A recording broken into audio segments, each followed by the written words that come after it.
have conducted a number of studies called competitiveness practices. We monitor the competitiveness of all sectors, and we are comparing ourselves with ourselves. We address one sector and we find out how competitive we become. So accordingly, it is very important to make our positioning and to see where do we stand in the world, and to compare ourselves with the world. And I'm going to go in detail with such a thing. So we are interested in three sectors: the fashion sector, the tourism sector, and food sector. Tourism sector is very important for us, and it has development potentials. When we make our competitiveness reservoir, we find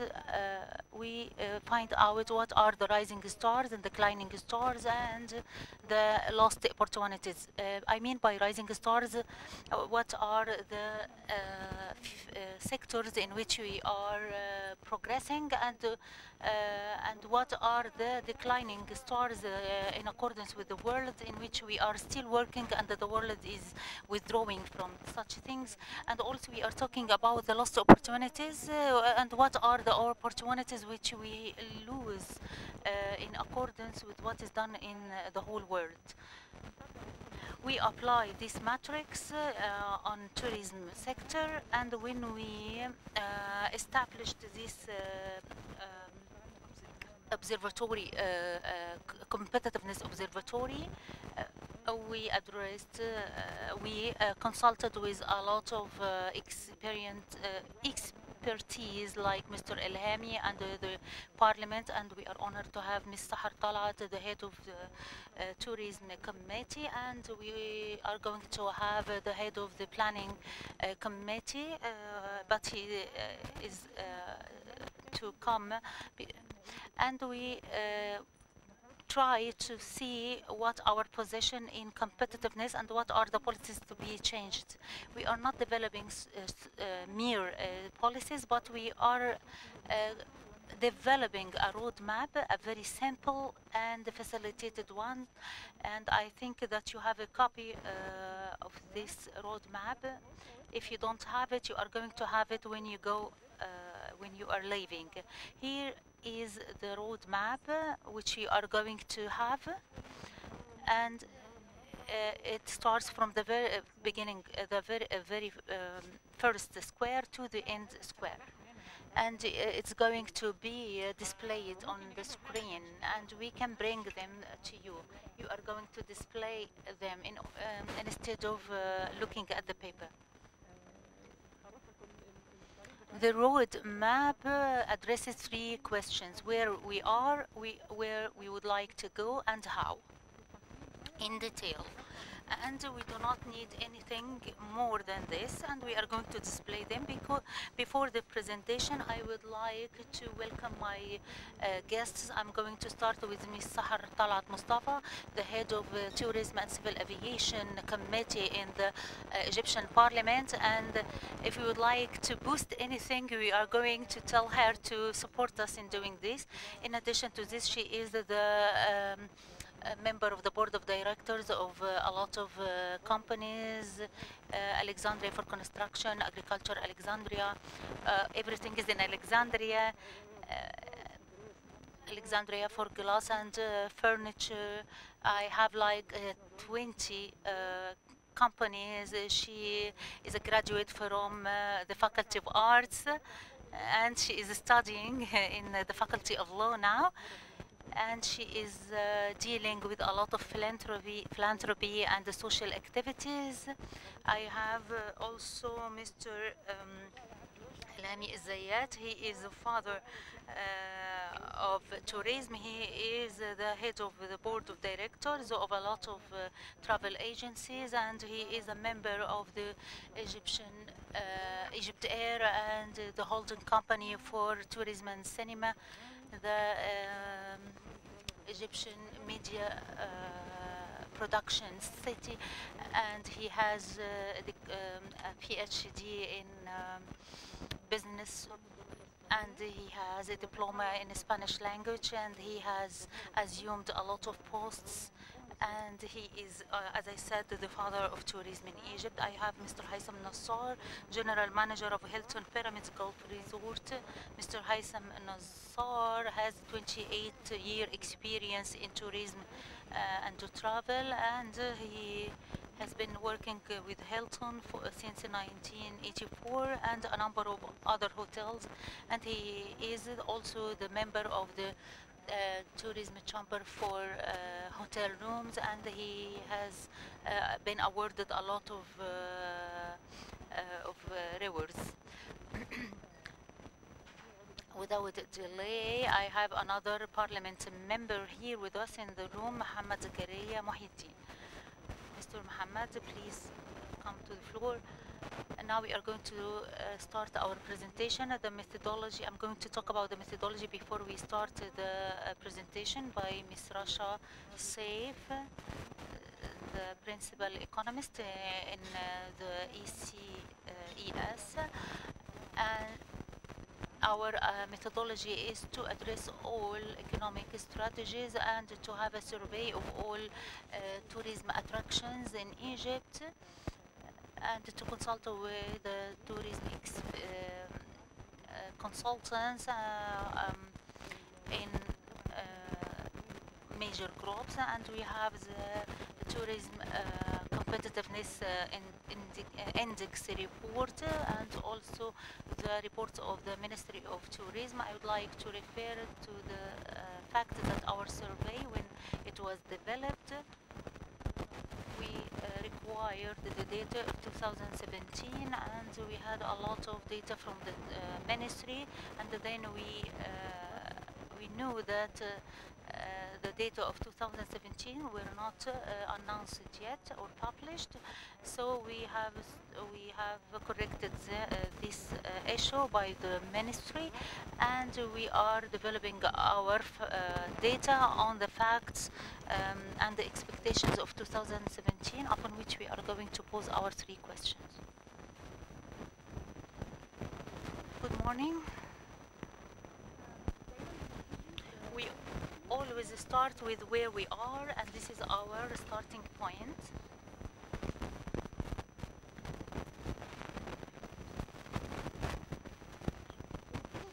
We start always with evaluating the current situation after before starting to find out our objectives, and we start with chain value of tourism, which starts with marketing our tourism product through the Egyptian Tourism Authority, and we then start to talk about the transportation means, land, by land, by air, or by sea, and then we study the tourism organization and the internal transportation, either whether by air or by land. And then we display a brief on the performance of the sector, and here we are displaying 2016, 2017. 2016 is the year which we have its real data, and 2017 is a reference year, which is considered the most year which attracts a great number of tourists to Egypt, and it is like a reference year. The number of incoming tourists to Egypt in 2016, 14 million, and in 2010 it was 12.5 billion, and in 2016 it was 2.7.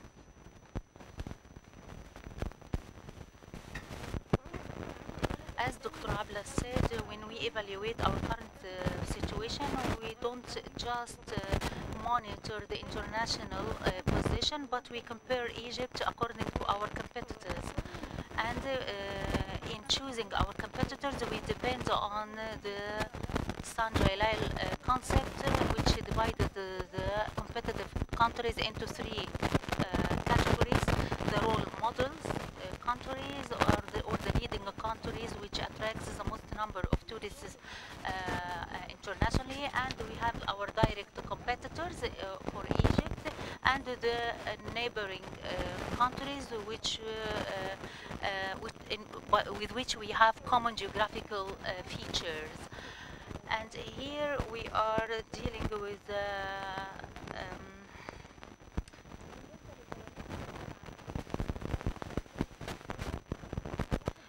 the data of 2017, in which we find that Egypt is having a lower grade in this list, and in comparison with Tunis, it is on the position of 87 and Jordan 75. This index is divided into 4 categories: the conducive environment, the tourism travel policies and the conducive circumstances, the infrastructure, and the natural and cultural resources. As for the conducive environment, we only have 1 star, and as for the infrastructure, we have 3. So our position here is relatively good, because we are comparing ourselves with other countries in the index concerning tourism, travel policies, and conducive circumstances.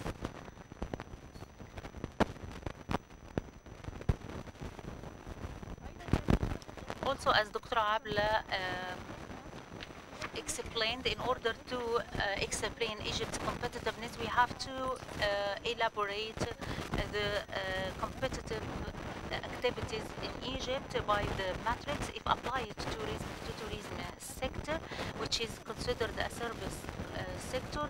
Not all the general concepts are to be applied, because it is different from other sectors.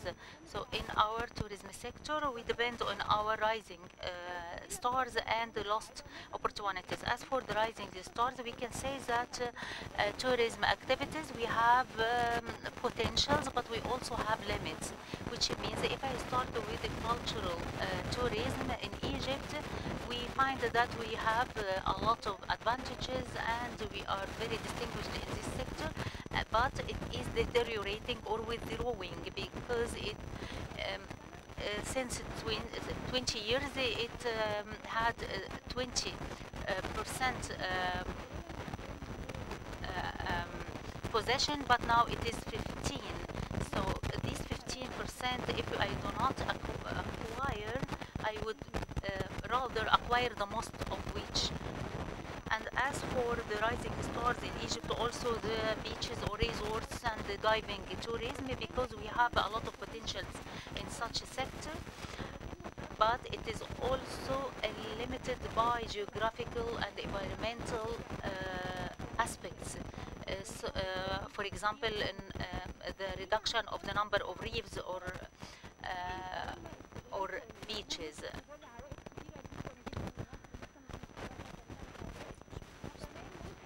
And as for the lost opportunities, we find that the conference and incentive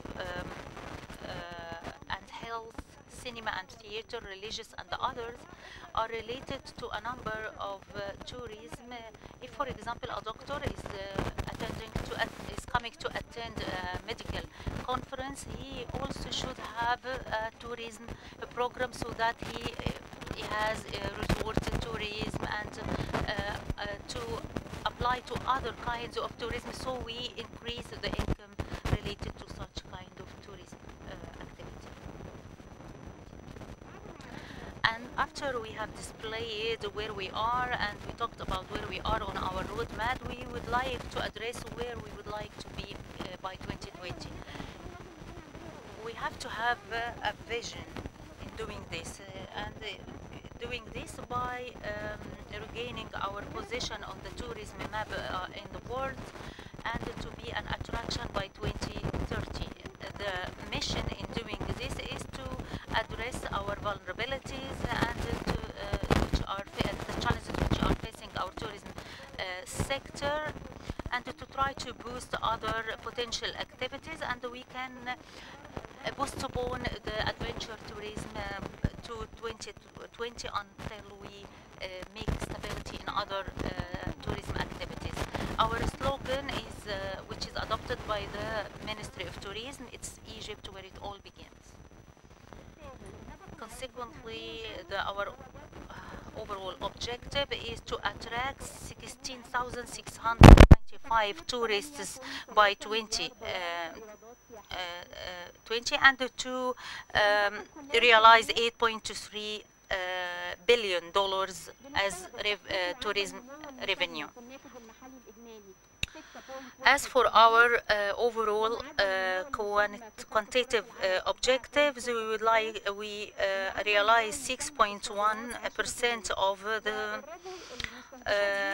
direct and indirect participation growth rate per GDP, and these rates are adopted by the WTTC, or the World Tourism and Travel Council, but after our survey and the consultation with the expertise in such sectors, we find that we have more hopeful potentials to be realized by 2020, provided that all correct strategies are to be adopted, which we are going to display and talk about in detail.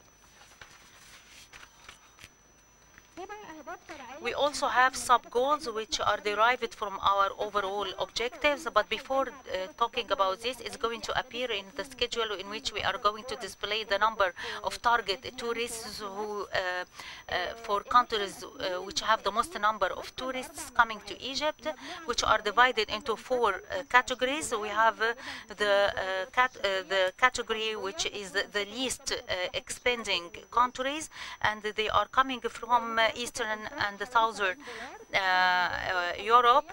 They are related to this expenditure is per night, as I said. We have the medium expending, which are $70 per night, and they are coming from Western Europe, and they are related to resorts and beaches. We have the high expending of $130 coming from Northern America, and they are related to cultural and recreational tourism. And we have the highest expending, which of $250 or more, coming from all such countries, but for incentive and conference tourism.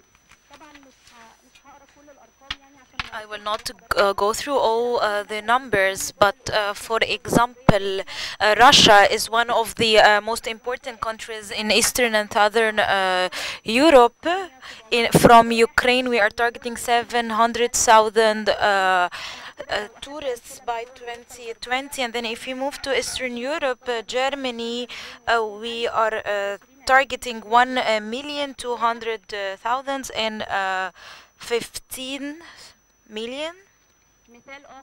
Another example from USA, we are targeting in 300,000 visitors, and then covering also Arab countries, Saudi Arabia, 500,000 visitors in 2020, for Kuwait, 200,000 visitors, and to reach the total in 2018, we are targeting around 9 million visitors to be 16 million in 2020.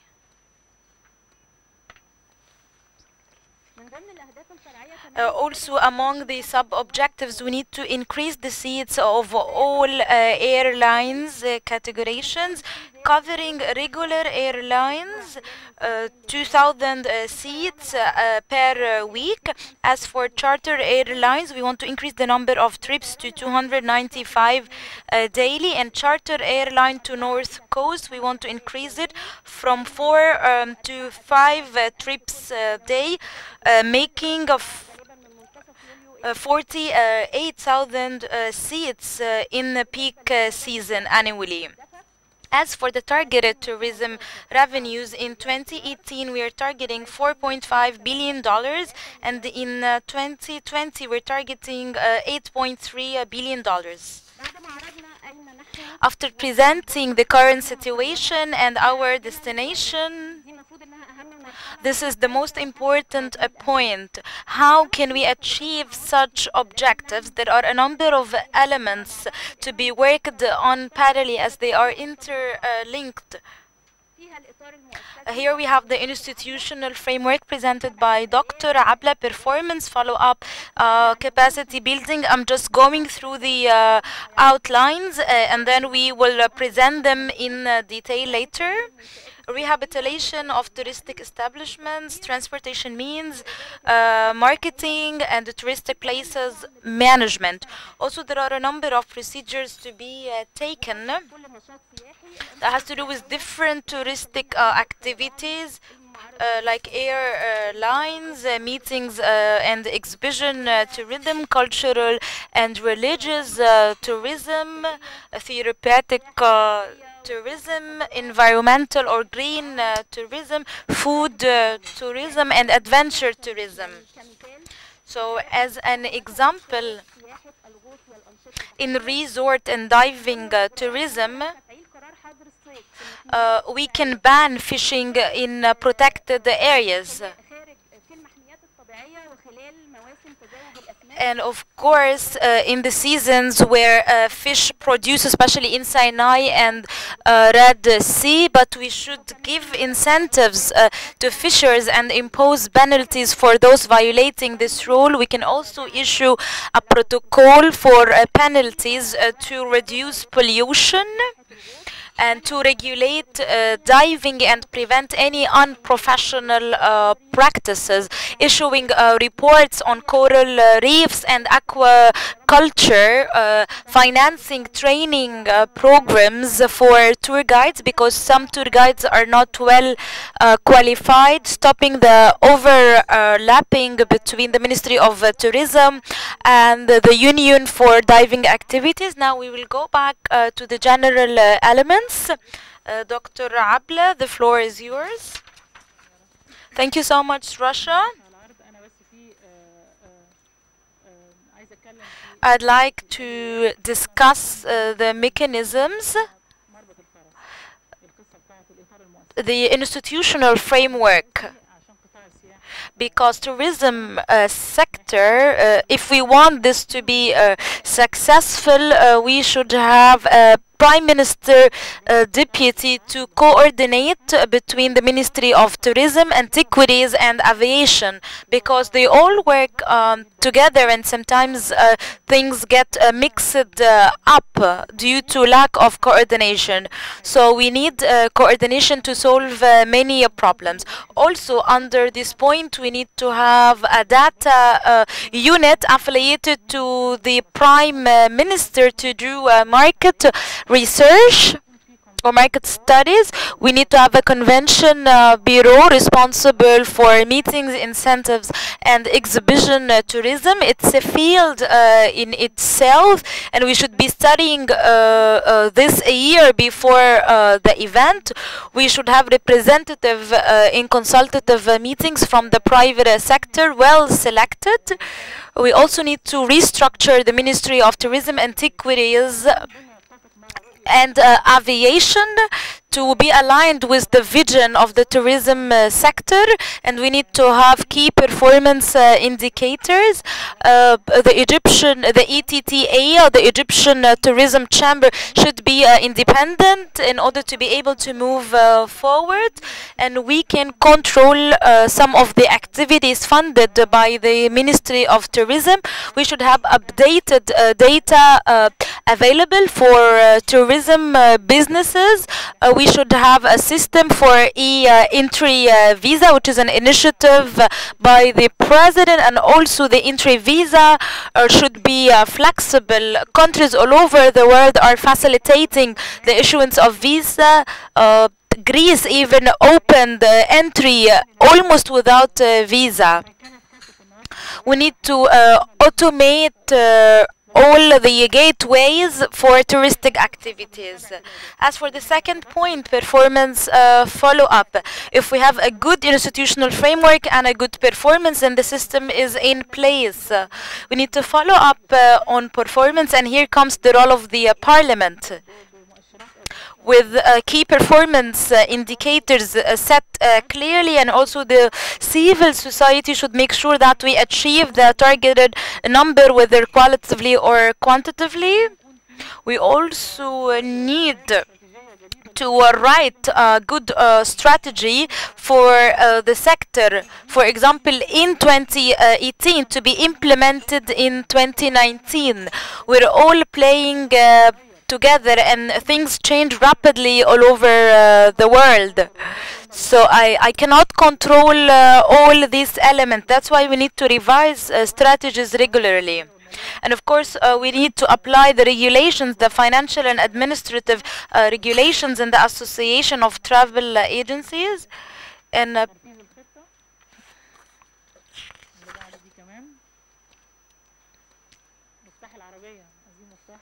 where is the key point?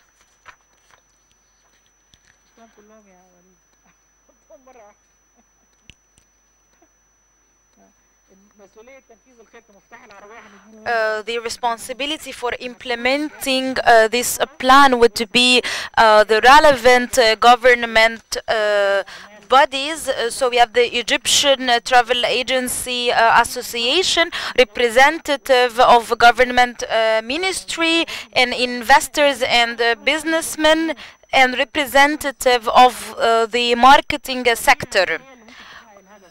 So we need to bring all these people together. We cannot assign this responsibility to a certain ministry or a certain sector. Most importantly, we need to separate between setting policies, implementation of policies, and supervision, and we always overlap. And here comes the point of the separation. You cannot supervise while you're all implementing, even if the performance is good. This is not good governance. We also need to develop an institutional system to make sure that powers are separated. And we need to start setting the strategy for 1 year ahead. This is what we have prepared, and we have prepared infographics for all the sectors, as it makes things easier for everyone.